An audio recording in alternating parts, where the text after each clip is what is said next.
الحمد للہ رب العالمین والعاقبۃ للمتقین والصلاة والسلام علی سید الانبیاء والمرسلین وعلی آلہ واصحابہ وآل بیتہ وازواجہ وذریاتہ اجمعین، اما بعد فاعوذ باللہ من الشیطان الرجیم، بسم اللہ الرحمن الرحیم۔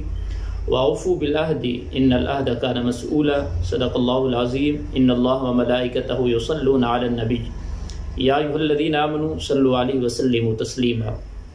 اللہم صلی علی سیدنا و مولانا محمد وعلی آلہ وبارک وسلم۔ ناظرین محترم، رب ذوالجلال نے قرآن مجید فرقان حمید کے اندر ارشاد فرمایا، وَأَوْفُوا بِالْعَهْدِ إِنَّ الْعَهْدَ كَانَ مَسْئُولًا، اور وعدہ کرو، یقیناً وعدے کے متعلق سوال ہوگا۔ جب آپ کسی سے کوئی بات کہتے ہیں اور آپ اس سے وعدہ لیتے ہیں، اور میں بھی آپ کو وعدہ دیتا ہوں کہ میں بھی آپ کا راز کسی کو نہیں بتاؤں گا۔ پہلی بات تو یہ ہے کہ یہاں پر آپ اس سے وعدہ لے رہے ہیں اور وہ آپ سے وعدہ لے رہا ہے۔ ایک تو آپ نے وعدے کی پاسداری کرنی ہے، دوسری بات یہ ہے کہ جو بات آپ کو بتائی جا رہی ہے وہ امانت ہے آپ کے پاس، تیسری بات یہ ہے کہ اس بات کے اندر آپ نے خیانت نہیں کرنی۔ اگر آپ نے خیانت کر لی تو آپ بہت بڑے مجرم ہیں، گناہ گار ہیں۔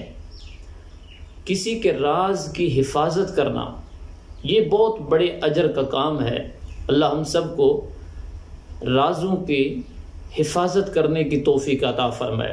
اللہ کے نبی علیہ الصلوۃ والسلام کا ارشاد مبارک ہے، من ستر مسلما سترہ اللہ یوم القیامہ، جس نے کسی مسلمان کی پردہ پوشی کی تو رب ذوالجلال قیامت کے دن اس کے بڑے بڑے گناہوں پر پردہ ڈال کر اس کو جنت عطا فرما دے گا۔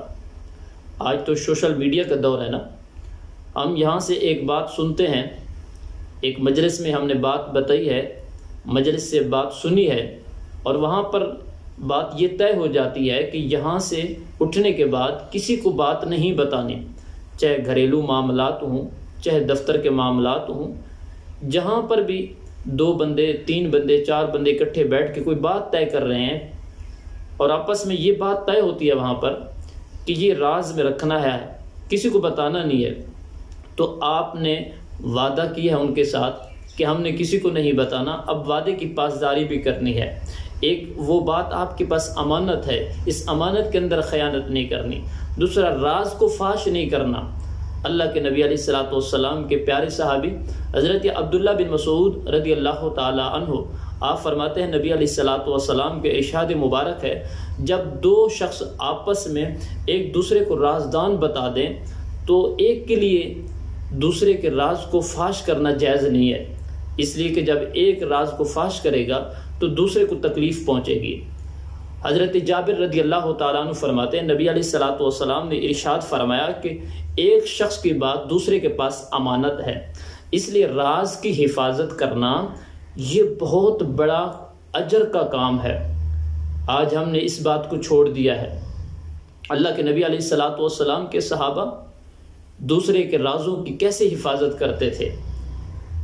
حضرت سیدنا انس بن مالک رضی اللہ تعالی عنہ، آپ فرماتے ہیں کہ میں بچوں کے ساتھ کھیل رہا تھا، اللہ کے نبی علیہ الصلوۃ والسلام ہمارے پاس تشریف لائے اور سلام کیا، تو اللہ کے نبی علیہ الصلوۃ والسلام نے مجھے ایک کام بھیجا۔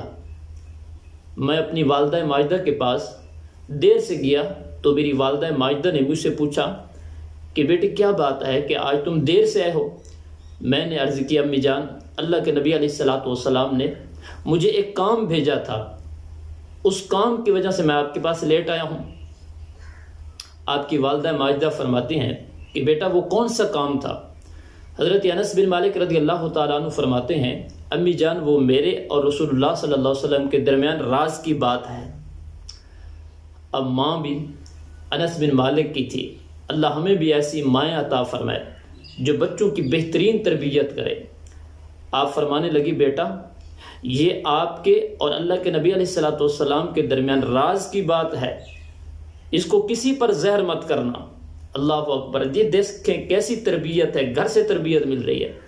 آج ہماری مائیں، ہماری بہنیں سوچیں کہ اللہ کے نبی علیہ الصلوۃ والسلام کے صحابی کی والدہ کیسے بچوں کی تربیت کر رہی ہیں۔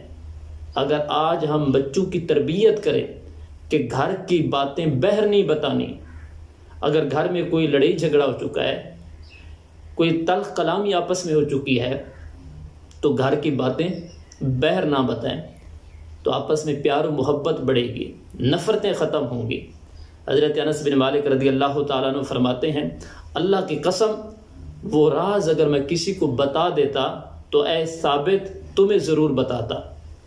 حضرت علی المرتضیٰ شیر خدا رضی اللہ تعالیٰ عنہ فرماتے ہیں، جب راز تم نے کسی کو نہیں بتایا تو راز تمہارا غلام ہے، اگر راز کسی کو بتا دیا تو اب تم راز کے غلام بن چکے ہو۔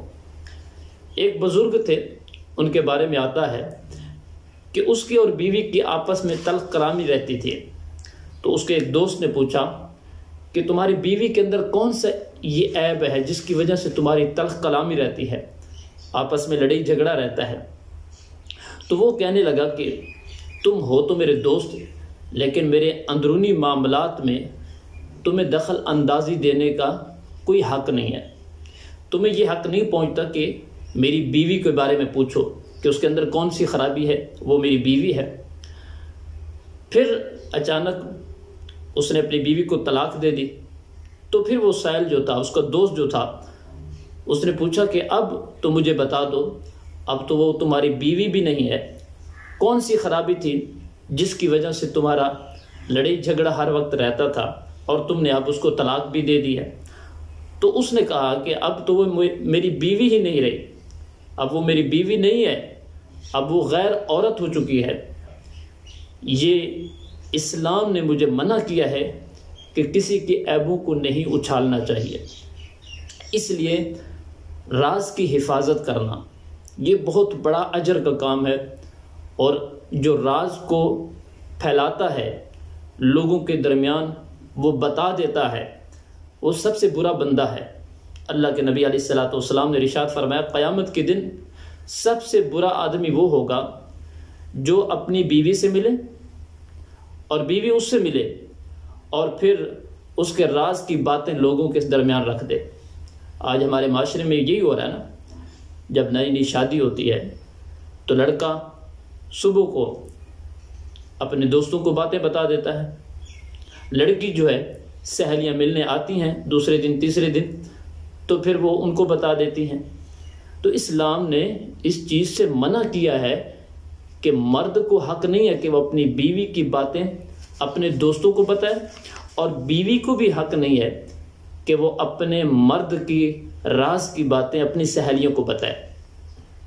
نبی پاک صاحب الولاء صلی اللہ علیہ وسلم نے ارشاد فرمایا، مجالس امانت ہے، مجلس میں جو بات ہو چکی ہے وہ امانت ہے، سوائے 3 قسم کی مجالس۔ نمبر 1، جس مجلس میں کسی کو ناحق قتل کرنے کا منصوبہ بنایا جا رہا ہو تو اب ان کی بات کو راز نہیں رکھنا چاہیے، کیونکہ یہ ایک فتنہ و فساد ہے، ایک خون ریزی ہوگی۔ اس وجہ سے فرمایا کہ اس بات کو راز نہیں رکھنا بلکہ یہ بتانا ہے تاکہ وہ قتل کے منصوبے سے دور ہو جائیں۔